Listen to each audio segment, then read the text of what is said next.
Good afternoon, good morning, good evening from everywhere you are watching us from. Today we'll be dealing with indices. I want to talk about indices. Indices are numbers in powers. Numbers in powers.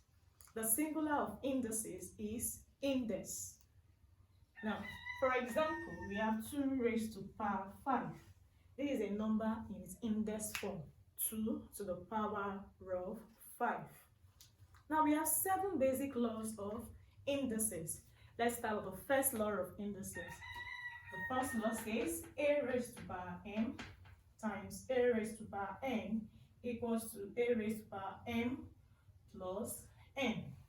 That is, when there is multiplication sign between 2 index, you add the powers together. For example,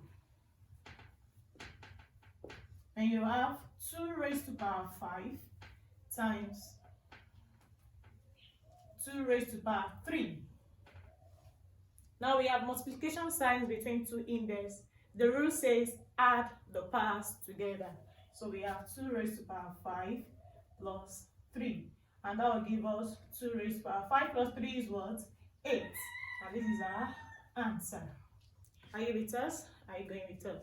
So now we have number 2, which says a raised to power m divided by a raised to power n, which is a raised to power m minus n.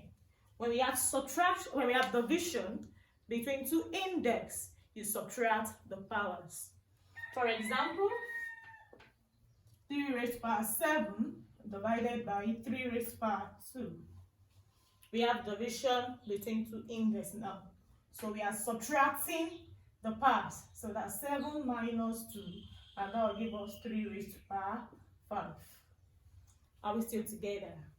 The third law says a raised to power 0 equals to 1. Anything raised to power 0 is equals to 1. So let me give an example on that. 1000 raised to power 0 is equals to 1. Now let's talk about the fourth law of indices. The fourth law states that a raised to power minus n, we call it a negative law, is equals to 1 over a raised to power n.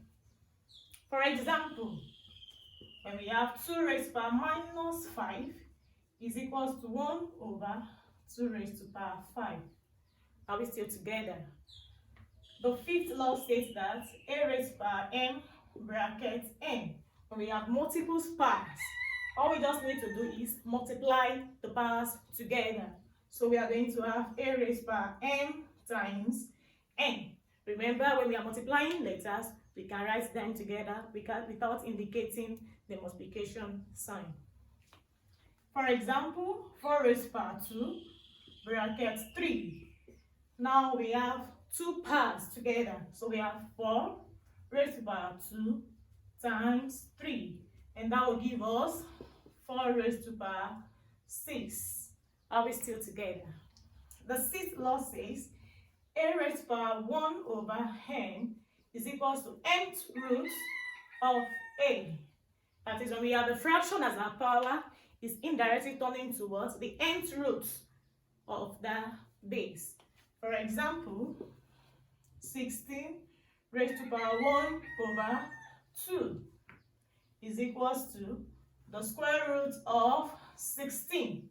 Remember, in mathematics, you can't write 2 here because this figure itself, this sign, this symbol is indicating square root. So you can't write 2 here. And the square root of 16 is 4.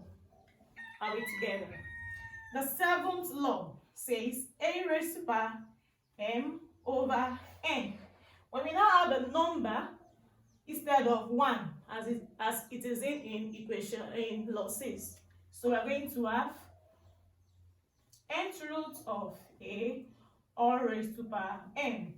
For example, we have 8 raised to power 3 over 2. Okay, let me say 2 over 3. 8 raised to power 2 over 3. So that is equal to the cube root of 8 all raised to power 2. Cube root of 8 means a number I will multiply 3 times that will give me what? 8.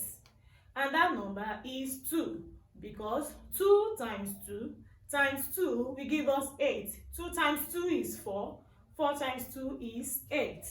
So the cube root of 8 now is 2 raised to power of 2.